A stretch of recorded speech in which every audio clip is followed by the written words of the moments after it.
Hi, this is Chef Alan with Global Sugar Art with my 2-minute tips and tricks. And today I want to show you how to clean and actually put together an airbrush.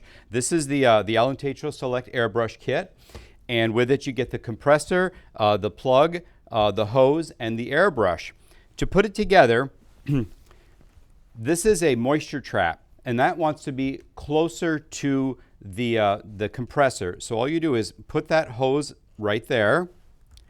The plug actually gets plugged in right there. So that's an easy part. And then with the long end of the hose, you'll attach that right to the airbrush like that.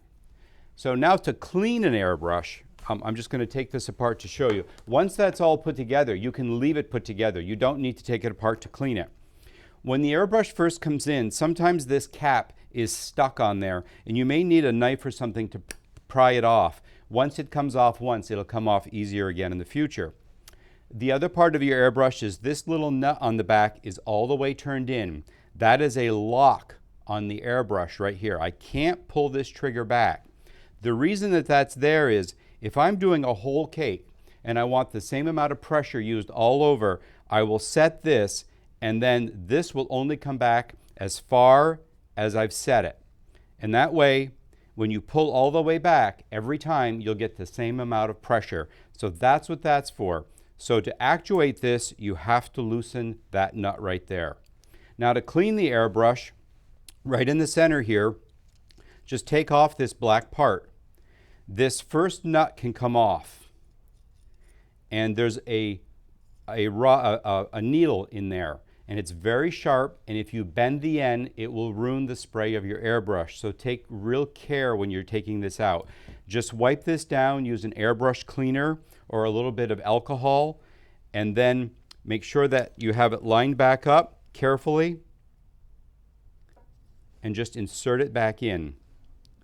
And then put the nut back on, and then you can put this cap back on. Now, a word of caution.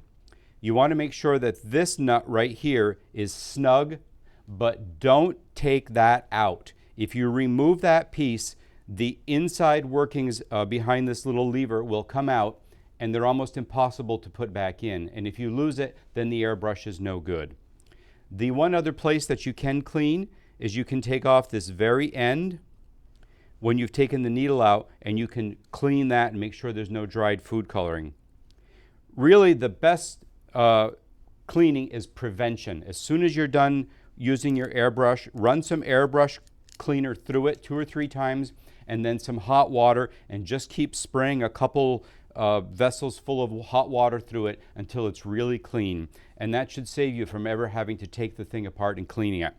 One last note, pearlized sprays like a pearlized white or a pearlized gold tend to plug the airbrush and dry in there more than any other color. So when you use a pearlized spray, make sure that you clean it really, really well. I hope you've enjoyed our 2-minute tips and tricks. Don't forget, you can find all this at globalsugarart.com. Thanks for watching. Have a great day.